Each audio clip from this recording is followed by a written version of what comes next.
Wala sila magagawa, so wala na talaga silang magagawa. Ganon, yun ba yung pinapalabas nila? Yun kasi sinasabi ko, ay paano kung sa bundok pa pala ako nakatira?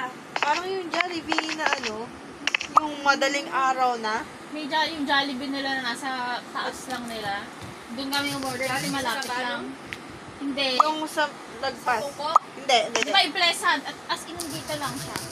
Sa Alcarazo tawag. Oo. So may, Bago mag-Pleasant. order kami gabi. Yung tabi na, tabi. Oo, wala lang. Midnight craving lang.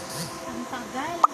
Umabot na ng 1 hour. 10 something lang yun eh. Sabi ko, yung 1 Magkabi hour, kasi konti ata po. sagad na yan. Tapos wala talaga.